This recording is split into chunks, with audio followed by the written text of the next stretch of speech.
Magandang gabi po mga kaibigan.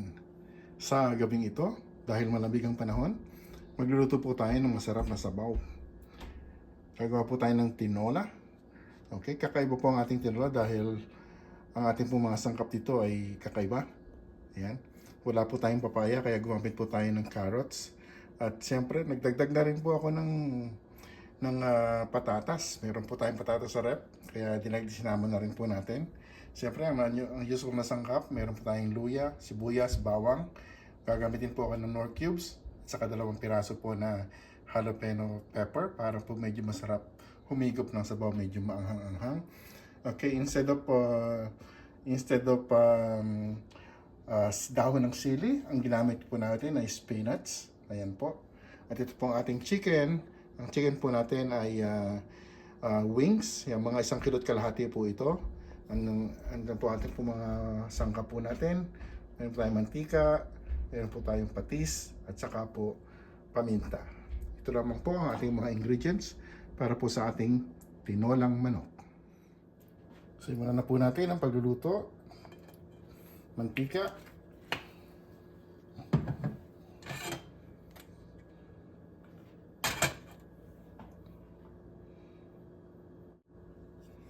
Ayan, at mainit na po ang ating mantika. Lagay na po natin una ang ating luya.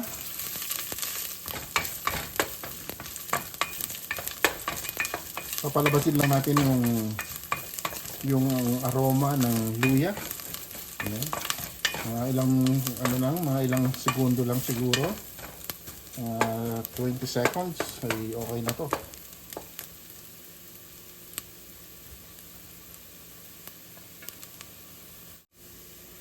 Okay, bago ilagay na rin po natin ang ating bawang.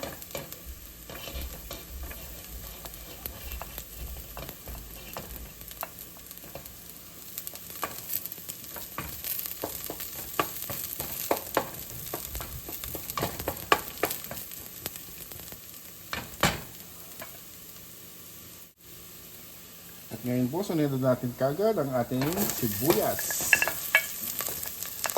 Ayan. Bango.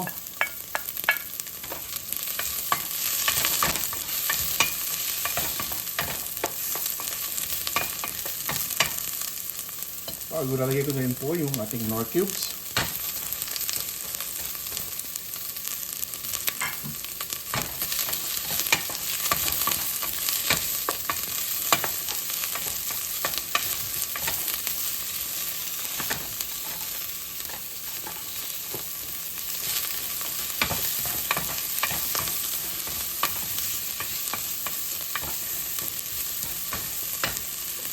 Lagyan na rin po tayo ng paminta.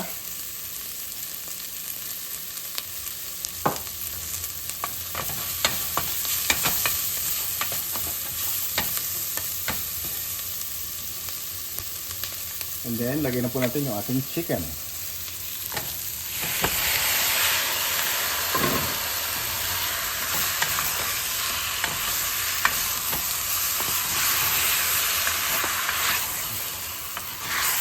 Haluin po natin yung maigi para ma-distribute maigi yung ating ingredients.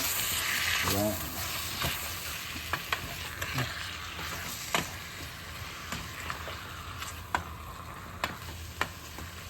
Tapos ang putay natin maigi. At tatakpan po natin ng mga ilang minuto.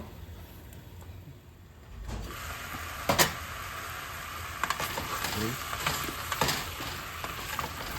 Maya po ay kailangan po natin haluin ito para hindi dumikit sa ilalim.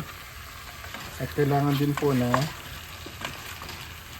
bago natin sabawan ay tanggal na po yung mga dugo. Ito yung papalabasin natin dyan. Kailangan isang kutsadong maigi ang ating chicken.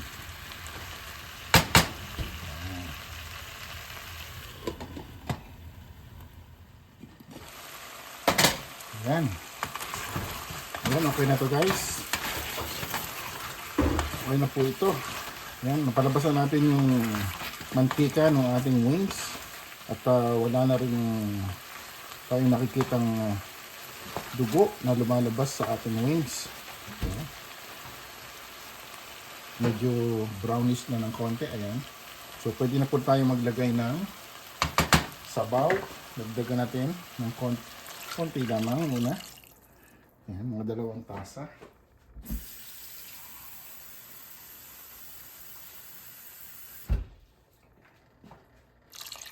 Ayan. Papakuluin lang po muna natin to at mamaya tayo maglalagdag ng saktong sabaw at yung mga iba pang mga sangkap. Kaya kumukulo na.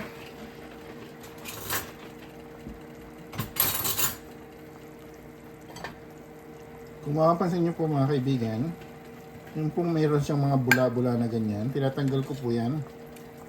Nagtsatsagaan ko yung tanggalin. Kasama na rin yung mga mantika ng manok na pumapaibabaw. Dahil umiiwas tayo sa masyadong kolesterol. Kaya kailangan po natin tatanggalin yan para maging mas healthy yung pong ating tinola. Hindi mo natin kailangan yung mga excess oil na ito. Kaya maiging tanggalin lamang po natin. Ito naman mga bula na yan, yung mga impurities po yan ng manok.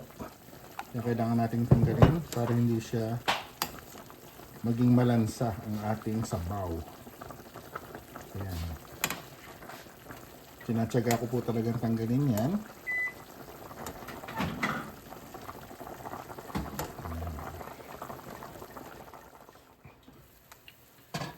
Ayan, nakakulo na uli mga kaibigan. Nagdagdag na po uli ako ng tubig. So, sinakto ko na yung sabaw na gusto ko na nagdagdag pa ako. Dadagay ko na ngayon po yung mga gulay natin para tamang-tama paglambot nito ay lutong-luto na ang ating manok. Malambot na rin ang ating manok. Ayan. So, lutuin na natin ang gulay. And sa puntong ito, magdagdag na rin po tayo ng patis. Titimplahin po natin. So siguro po mga 2 tablespoon na patis yung nilagay ko dito. Masyadong malaki yung aking sandok. So mamaya na tayo mag-adjust pag kumulo.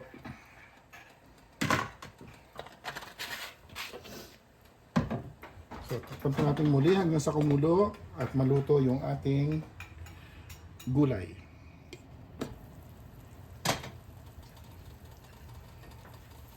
Sa putong ito guys, ay ilagay na po natin ng sili. Ayan, kumukulo na uli. Siguro po mga 5 minutes pa ay luto na yung ating patatas at saka carrots. Kung mga 3 minutes lang siguro, 3 to 5 minutes.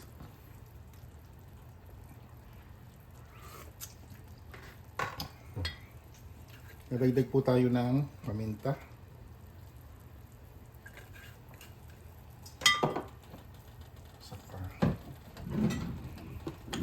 Saka asin na lamang, huwag ng patis. Yan.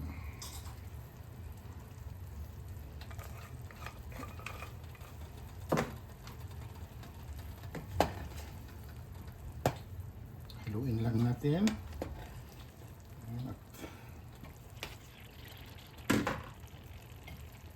Bango. Baka madumi na. Ayan, naku, sakto na to. Luto na yung ating gulay, guys. Tingnan natin. Ayan, malambot na. Lalagay natin yung ating panghuli ay yung ating spinach. Napakadami ng spinach natin, guys. Sagana tayo sa spinach. Nag-sale yung spinach eh. Yan. Para na tayong naglagay ng sili sa ayan. Ayan. Papakuluin lang natin yan guys ng mga 2-3 minuto ay luto na po ito. Ayan. Luto na po ang ating tinolang pakpak ng manok. Tikman po natin.